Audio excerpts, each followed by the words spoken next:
அதிமுகவா இருக்கட்டும் திமுகவா இருக்கட்டும் மாறி மாறி இலவசங்களை அள்ளி தெளிக்கிறாங்க. அவங்க இன்னொரு 2 லட்சம் கோடி அதிகமானா அவங்களா கட்ட போறாங்க? கட்ட வேண்டிய பொறுப்பு கடப்பாடு தமிழ்நாட்டில் இருக்கிற அத்தனை பேர் தலையில தானே இருக்கு. இவர் 1000னா இவர் 2000, அவர் பெண்களுக்குன்னா இவர் ஆண்களுக்கு. தேர்தலில் ஜெயிக்கணும், எப்படியாவது ஜெயிக்கணும்ன்ற ஒரு குறுகிய நோக்கத்துக்காக இந்த மாநிலத்தின் பொருளாதாரத்தை சீரழித்து கொண்டிருக்கிறார்கள்.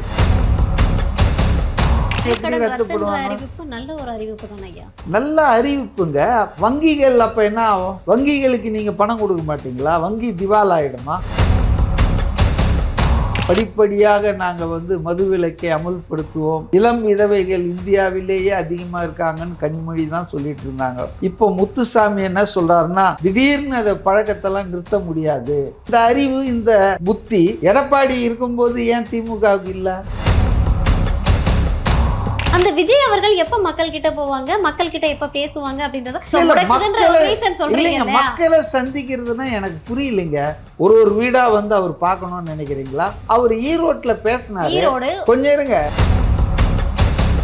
காவல்துறை ஏன் அவருக்கு அவங்க கட்சி மீட்டிங்க்கு அனுமதி கொடுக்க மாட்டாங்க? காவல்துறை பத்திரிகையாளரை சந்திக்க கூடாதுன்னு ஏதாவது அனுமதி இருக்குதா சார்? பத்திரிகையாளரை சந்திக்கிறது வேற. நீங்க இப்ப என்ன சொன்னீங்க? மக்களை சந்திக்கலாம்.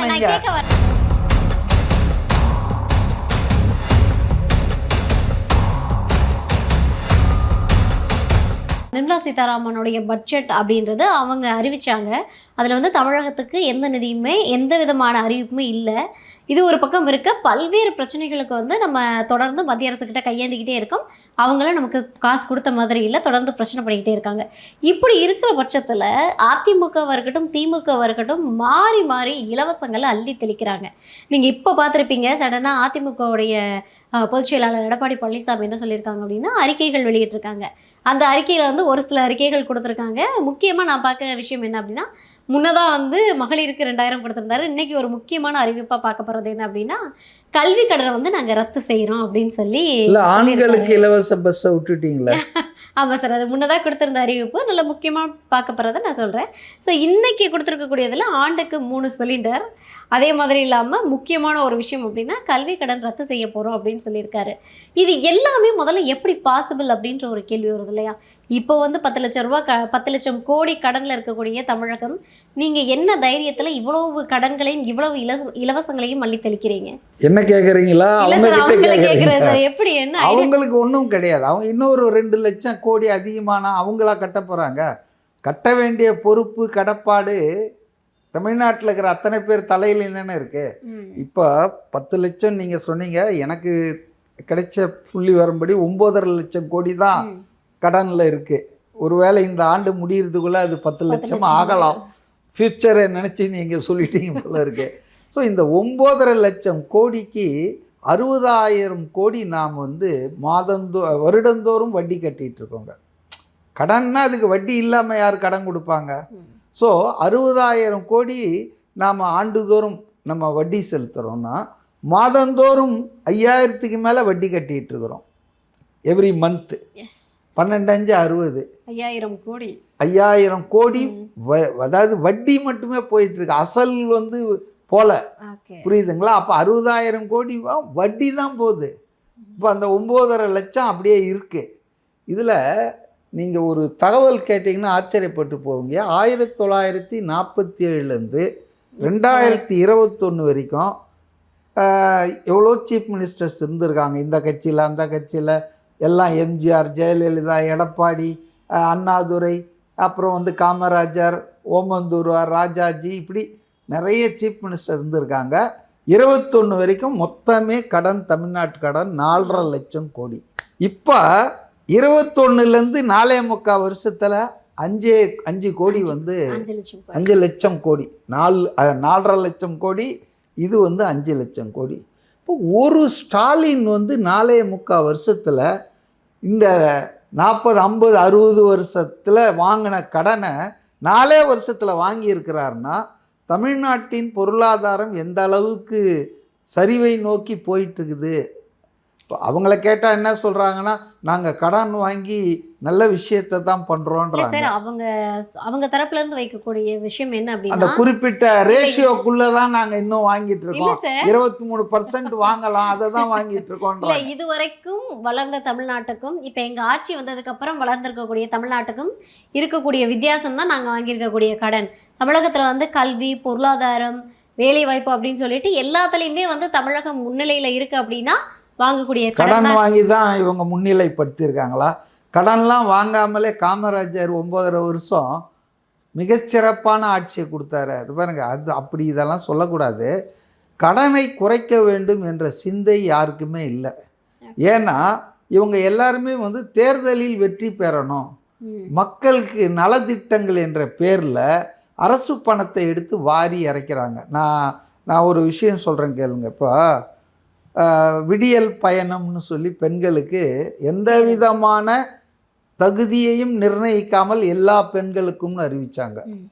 இதில் எங்கே மிஸ்யூஸ் ஆகுதுன்னா, ஏழைகளுக்கு அறிவிப்பது, ஏழைகளுக்கு வந்து நலத்திட்டங்கள் கொடுப்பதை யாரும் எதிர்க்க மாட்டாங்க.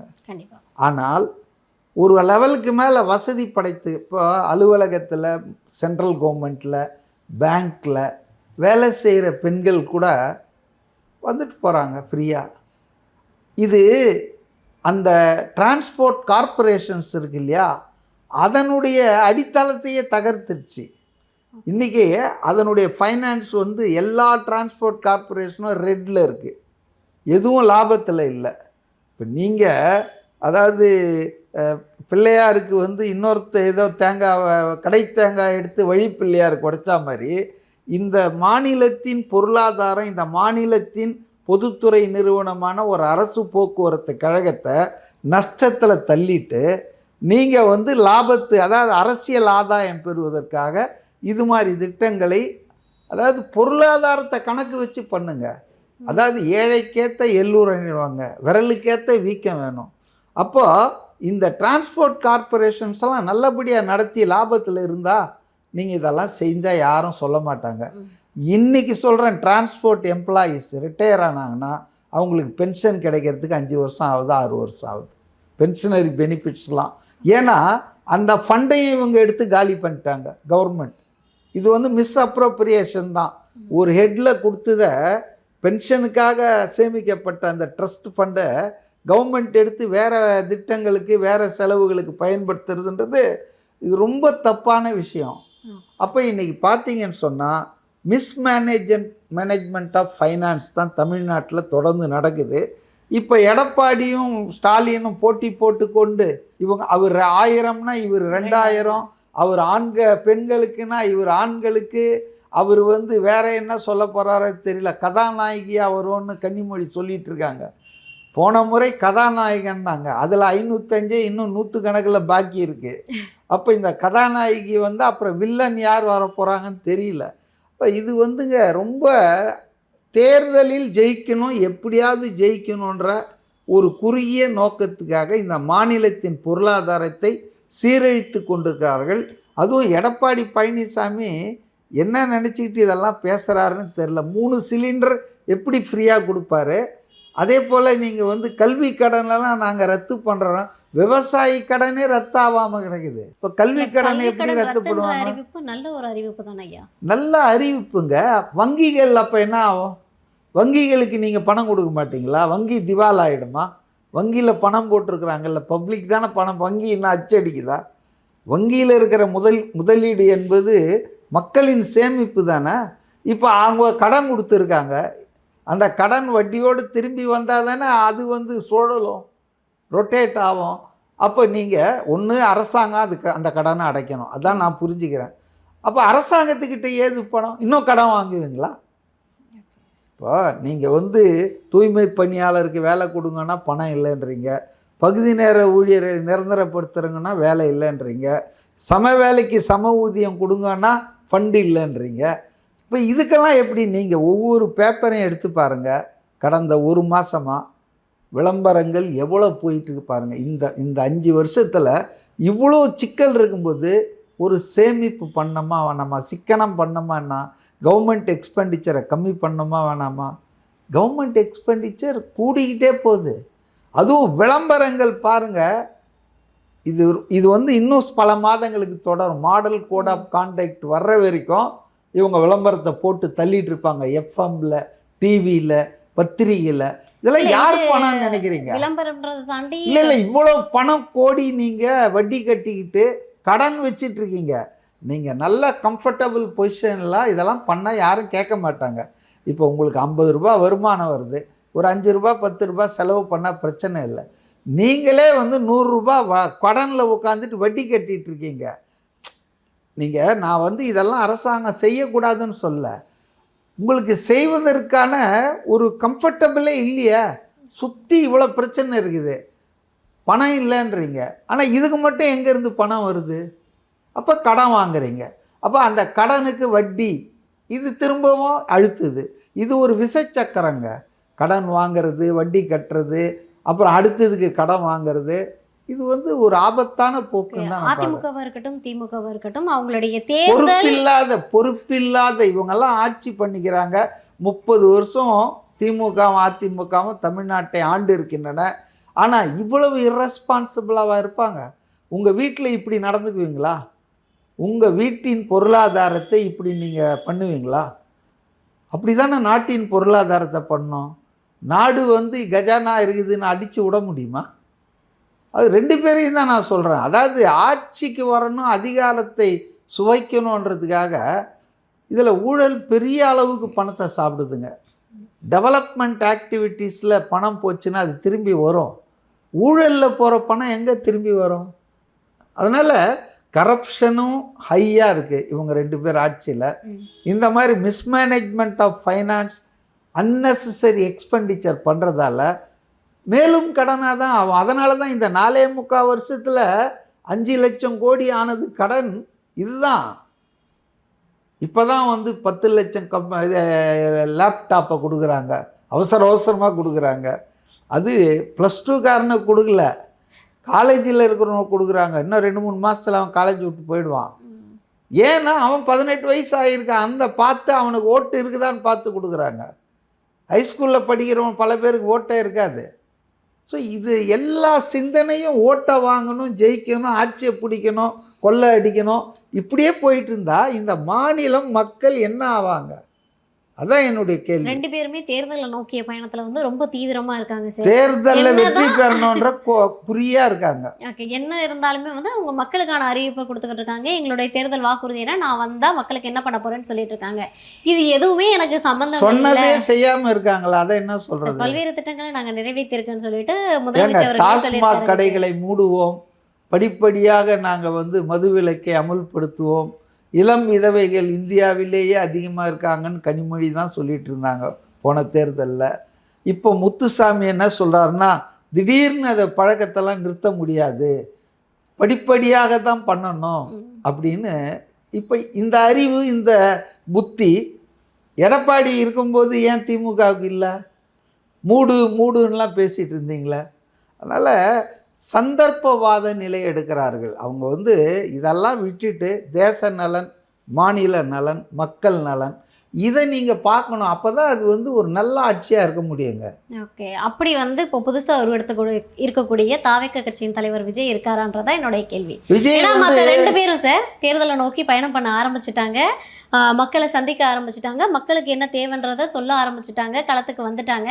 ஆனால் விஜய் அவர்கள் மட்டுமே வந்து இன்னும் பனையூரில் நான் வந்து ஜாலியாக ஃபன் பண்ணிக்கிட்டு இருக்கேன், நான் என் குடும்பத்தை சந்திக்கிறேன், என்னுடைய ஃபேன்ஸை சந்திக்கிறேன், என் தொண்டர்களை சந்திக்கிறேன், நான் ஜாலியாக இருப்பேன், இன்னும் மக்களுக்கு என்ன தேவைன்றதை நான் வந்து சொல்ல மாட்டேன் அப்படின்னு ஒரு ஸ்டாண்டில் இருக்காரான்றது பலருடைய கேள்வியாக இருக்குது. இல்லையே, அவர் ரொம்ப தெளிவாக சொல்லிட்டார. அதாவது வந்து நிறைவேற்ற முடியாத, நிறைவேற்ற இயலாத பொய்யான வாக்குறுதிகளை கொடுத்து நான் மக்களை வஞ்சிக்க மாட்டேன்.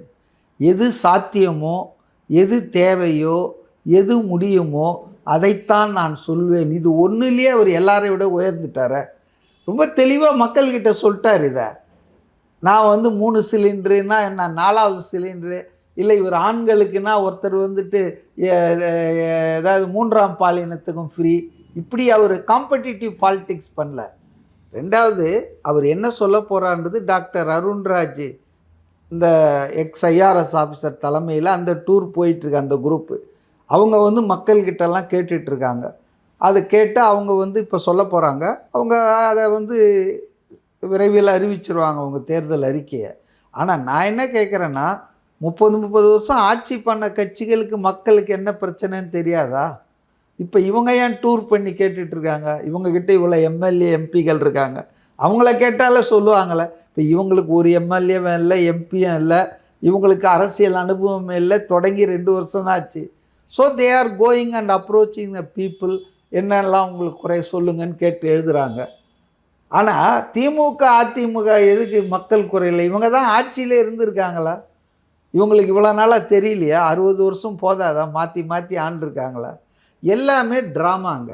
அதாவது விஜய் வந்து நடிக்கிறத விட்டார் சினிமாவில். ஆனால் நம்ம அரசியல் கட்சிகள், ஆண்ட கட்சி, ஆளும் கட்சி நிஜ வாழ்க்கையில் பிரமாதமாக நடிச்சுட்டு இருக்காங்க. புரியுதுங்களா? ரெண்டாவது, நீங்கள் பேசும்போது அப்படி விட்டீங்க, அவர் ஃபன் பண்ணிகிட்ருக்காரு பனையூரில்ன்னு. என்ன ஃபன் பண்ணிகிட்ருக்காரு? அவர் ஒன்றும் ஃபன்லாம் பண்ணல, ரொம்ப சீரியஸாக இருக்கார். 6ஆம் தேதி அவங்களுடைய 234 தொகுதிக்கும் வேட்பு மனு தாக்கல் தொடங்க, ஏதாவது விருப்ப மனு கேட்குறாங்க. 14ஆம் தேதி வரைக்கும் கேட்டு அப்புறம் அதை நேர்காணல் ஃபைனலைஸ் பண்ண போகிறாங்க. அவங்க வந்து ரொம்ப தெளிவாக போயிட்டுருக்காங்க மக்களை நோக்கி. இப்போ இந்த 2வது ஆண்டு முடிஞ்சு 3வது ஆண்டு பனையூரில் நடந்தது ஒரு பெரிய விழா. அதே மாதிரி ஒவ்வொரு மாவட்டத்திலையும் ஊர்லேயும் நடத்திக்கிட்டே இருக்காங்க. சைமல்டேனியஸாக they are meeting the people, சைமல்டேனியஸாக பப்ளிக் மீட்டிங்ஸ் கோயிங் ஆன். நீங்கள் போய் பார்த்தா தான் தெரியும், அவங்க தலைவர்கள் நிர்வாகிகள்லாம் எல்லா பக்கமும் போயிட்டுருக்காங்க, பேசிகிட்டு இருக்காங்க. Why you centre around only mister Vijay? Because எல்லாருமே வந்து விஜயதாச நோக்கி இருக்காங்க. விஜய் வந்து பாப்புலர் ஃபிகர். நீங்களே சொல்றீங்க. இப்போ நான் வந்து இப்போ ஒரு 10 பேர் இருக்க இடத்துல வந்து முதலமைச்சரோட எடப்பாடி அவர்களோ போய் பேசுனா வந்து பார்ப்பாங்களா அப்படின்னு கேட்டால் கிடையாது. ஏன்னா இன்னைக்கு விஜய் அவர்களுக்கு மாசு இருக்குன்றது வந்து எல்லாரும் அக்செப்ட் பண்ணிக்கக்கூடிய ஒரு விஷயமா இருக்கு. அப்படின்றப்ப அந்த விஜய் அவர்கள் எப்போ மக்கள் கிட்ட போவாங்க, மக்கள் கிட்ட எப்போ பேசுவாங்க அப்படின்றத நான் வந்து ஒரு மாசத்துக்கு ஒரு தடவை தான் போறேன் அப்படின்னா எப்படி போனா இல்லைங்க. விஜயுடைய கட்சி போயிட்டு இருக்க. நீங்கள் இப்போ மோடி எப்போ மக்கள்கிட்ட போவார், மோடி எப்போ பத்திரிகையாளரை சந்திப்பாரு? வந்து ஒரு டெய்லி நீங்க பாத்தீங்கன்னா மனதின் குரல் சொல்லிட்டு ஒவ்வொரு விஷயத்தையும் வந்து பேசிட்டே இருக்காரு. டெய்லி கிடையாது, மாசத்துக்கு ஒரு தடவை கடைசி ஞாயிற்றுக்கிழமை பேசுவார். அவர் மட்டும்தான் பேசுவார், no interaction, one way speech தான் அது. புரியுதுங்களா? அவர் பத்திரிகையாளர்லாம் சந்திக்கிறது இல்லை. அதெல்லாம் யாரும் கேள்வி கேட்க மாட்டேன்றீங்க 11 வருஷமா. ஏன் இவர் பார்க்கல? இவர் ஏன் வந்து மக்களை பார்க்கலன்னா, அவர் வெளியே வந்து அவர் வந்து ஒரு, நீங்களே சொல்கிறீங்க, பாப்புலரான ஒரு ஃபிகர். அவர் இன்றைக்கி அரசியலில் வந்துட்டார். கரூர் சம்பவத்துக்கு பிறகு டபுள் கேர்ஃபுல்லாக இருக்க வேண்டிய தேவை அவர்களுக்கும் அவர் கட்சிக்கும் இருக்குது. இப்போ காவல்துறை என்பது ஒரு தலைப்பட்சமாக இருக்குது, அவங்களுக்கு பாதுகாப்பு கொடுக்கும். இப்போ சேலத்தில் டிசம்பர் மாதம் 25ஆம் தேதி அவங்களுக்கு அனுமதி கேட்டாங்க, இது வரைக்கும் இன்னி வரைக்கும் கொடுக்கல. புரியுதுங்களா? ஆனால் முதல்வர் ரோட் ஷோ நடத்துகிறாரு, உதயநிதி ரோட் ஷோ நடத்துகிறாரு, கனிமொழி மாநாடு நடத்துகிறாங்க, ஏன் பிரேமலதா கூட மாநாடு நடத்துகிறாங்க. ஏன் தாவேக்காவுக்கு மட்டும் எங்கே பேனர் வச்சா ராத்திரியோட ராத்திரியை கட்டுறாங்க? திருச்செங்கோடில் அந்த இவர் அருண்ராஜ் எவ்வளோ சண்டை போட்டார் ராத்திரியில். நாங்கள் அனுமதி கெட்டு வரி கட்டி நாங்கள் வச்சுருக்கோம், ஏன் வந்து எடுக்கிறீங்க திருட்டுத்தனமாக ராத்திரியில்? அப்போது ஆட்சியும் அதிகாரமும் காவல்துறையும் திமுக கையில் இருக்கிறதால அவங்க அது வந்து ரொம்ப மிஸ்யூஸ் பண்ணுறாங்க. குறிப்பாக விஜய் அவங்களுக்கு த்ரெட்டாக இருக்கிறதால ஒப்பீனியன் போல்லாம் அப்படி தானே வருது. அப்போ அவங்க என்ன நினைக்கிறாங்கன்னா, விஜயை வந்து மொபைல்கிட்டே இல்லாத பண்ணணும், எந்த இடத்துலையும் அவருக்கு பர்மிஷன் கொடுக்கக்கூடாது, கோர்ட்டுக்கு போய் அவர் வாங்கின்னு வரணும். இப்படி பண்ணால் அதுக்கப்புறம் ஒரு பக்கம் வெளியே வா வெளியே வா, எங்கே வெளியே வர்றது? வெளியே வராமல் இருக்கிறதுக்கு எல்லா வேலையும் போடுறீங்க. அதனால் வந்துங்க, அவர் வெளியே வரலை அப்படின்றதுக்கு அவர் மட்டும் காரணம் இல்லை, அவர் விரும்புகிறாரு, வெளியே வரணும்னு நினைக்கிறாரு. ஆனால் காவல்துறை அனுமதி இல்லாத வந்து ஏதோ ஒரு சம்பவம் நடக்குது. இதே நீங்கள் என்ன சொல்லுவீங்க? இல்லை இல்லை, கரூரில் பட்ட பிறகும் அதெல்லாம் கொஞ்சம் கேர்ஃபுல்லாக இருந்திருக்க வேணாமா சார்? நீங்களே சொல்லுவீங்க. மக்களை சந்திக்கலைன்றதுக்கு திமுக இல்லைங்க, மக்களை சந்திக்கிறதுனா எனக்கு புரியலைங்க. ஒரு வீடாக வந்து அவர் பார்க்கணும்னு நினைக்கிறீங்களா? அவர் ஈரோட்டில் பேசினாரு, கொஞ்சம் இருங்க, 2 லட்சம் பேர்கிட்ட பேசுகிறாரு நேரடியாக. அந்த 2 லட்சம் பேருக்கு தான் அவர் மெசேஜ் போகுதுன்னு நினைக்கிறீங்களா? 1 கோடி பேர் டிவியில் பார்த்துட்டு இருக்கான். See, he is not speaking for that Erode alone. 234 தொகுதி. இப்போ நேற்று அந்த விழா நடந்து, தொடக்க விழா. நான் வந்து அங்கே போய் சும்மா ஒரு வாழ்த்துறைக்கு கூப்பிட்டாங்க. நான் அந்த கட்சியில் இல்லை, ஒரு விமர்சகர்ன்ற முறையில் என்னை கூப்பிட்டாங்க, ஒரு பத்திரிகையாளர் கூப்பிட்டாங்க, 2 பேர் போயிருந்தோம், பேசணும். ஆனால் நீங்கள் பார்த்தீங்கன்னா நான் தொடர்ந்து பேசிட்டு தான் இருக்கிறேன். ஆனால் அந்த நிகழ்ச்சிக்கு போயிட்டு வந்த பிறகு பார்த்தீங்கன்னா இன்னும் பெரிய இவர் மாதிரி செலிப்ரிட்டி மாரி நான் ஆகிட்டேன். ஸோ விஜய் கிட்ட போனாலே, விஜய் மேடையில் ஏறினாலே இவ்வளோன்னா அவருக்கு எவ்வளோ இது இருக்கும். அதனால் இது வந்து அவரை வந்து குறை சொல்லி மட்டும் பிரயோஜனம் இல்லைங்க. காவல்துறை வந்து ஏன் அவருக்கு அவங்க கட்சி மீட்டிங்க்கு அனுமதி கொடுக்க மாட்டாங்க? காவல்துறை வந்து பத்திரிகையாளரை சந்திக்க கூடாதுன்னு ஏதாவது அனுமதி இருக்குதா சார்? இல்ல பத்திரிகையாளரை சந்திக்கிறது வேற. நீங்க இப்ப என்ன சொன்னீங்க, மக்களை சந்திக்கலாம். நான் கேட்க வரேன், நான் அது புரியல உங்களுக்கு. இப்ப என்னன்னா, மக்களை சந்திக்க விடாம காவல்துறை தடுக்குது. எந்த காவல்துறையாவது வந்து விஜய் அவர்களை வந்து பத்திரிகையாளர் சந்திக்க கூடாதுன்னு தடுக்கிறாங்களா? இல்லையா? தாராளமா பத்திரிகையாளர் அதுல அவர் ரொம்ப தெளிவா இருக்காரு. பத்திரிகையாளர்கள் சரி, போர்வையில இன்னைக்கு ஒரு பெண் நிறுவனம் கண்ட்ரோல் பண்ணி வச்சிருக்கு மீடியாவை. கம்ப்ளீட்டாக சபரீசன் கண்ட்ரோலில் தான் எல்லா சேனலும் இருக்குது. சமூக ஊடகங்கள்லேயே பெரும்பகுதி கூலி பட்டாளம் மாதிரி தான் வேலை பண்ணிகிட்ருக்காங்க. அதனால் அவர் ரொம்ப தெளிவாக இருக்கார். நான் சொல்ல வேண்டியதை நேராக பொதுக்கூட்டத்தில் பேசுகிறேன். நான் என்ன சொல்லணுமோ அதை இப்போ இந்த விழாவில் கூட பேசினார். இந்த விழாவில் கூட அவர் என்ன கரெக்டாக சொன்னார். அவர் ஏன் எம்ஜிஆர் அதிமுக ஆரம்பித்தார்னு அவர் ஒரு காரணம் சொன்னார். 77 அண்ணா இருந்த அந்த இடத்துல இது மாதிரி ஆட்கள்லாம் வந்துட்டாங்களேன்னு மக்கள் கண்ணீர் வடித்தாங்க. அந்த கண்ணீரை துடைப்பதற்காகத்தான் உருவானது அதிமுகன்னு சொன்னார் 77. அதை தான் இப்போ இவர் என்ன சொல்கிறாருன்னா, அண்ணா, காமராஜ், அப்புறம் வந்து எம்ஜிஆர், இது மாதிரியான ஆட்கள் இருந்த இடத்துல 2017 ஒருத்தர் வந்தார். அவர் யாருன்னு தெரியும், இபிஎஸ். 2021 ஒருத்தர் வந்தார். இவங்கெல்லாம் வந்து உட்காந்துக்கிட்டு இப்படி பண்ணுறாங்களேன்னு மக்கள் வருத்தத்தில் இருக்காங்க. அந்த கண்ணீரை துடைப்பதற்காக உருவானது தான் தமிழக வெற்றி கழகம்னு சொன்னார். ஸோ அவர் கிளாரிட்டியாக இருக்காருங்க. என்னை பொறுத்த வரைக்கும் அவர் பாலிட்டிக்ஸில் அவருடைய கொள்கை என்ன, யார் எதிரிகள், மக்களுக்கு என்ன செய்யணும், அதில் ரொம்ப தெளிவாக இருக்கார். இந்த அறிக்கையில் எல்லாம் வரும் பாருங்கள் நீங்கள். கண்டிப்பா சார். தேர்தல் அறிக்கை வந்து எல்லாருமே காத்துக்கிட்டு இருக்காங்க. ஏன்னா 2 கட்சிகளும் மாறி மாறி கொடுக்க இல்லை, ஆரம்பிச்சாங்க. இவர் இன்ஸ்டால்மெண்ட்ல பழனிசாமி கொடுக்க ஆரம்பிச்சிட்டார தவணை முறையில். முதல் அறிவிப்பு வந்தது, இப்போ 2ஆம் கட்ட அறிவிப்பு வந்திருக்கு. அடுத்த திமுகவோடது என்ன வருது அப்படின்றத பார்க்கலாம். தாவேக்காவோடதுக்காக வந்து மக்கள் நிறைய பேர் வந்து காத்துக்கிட்டு இருக்காங்க. சரி, தொடர்ந்து வந்து மற்றொரு நேர்காணல் உங்களை சந்திச்சு பேசுகிறேன் சார். Thank you so much.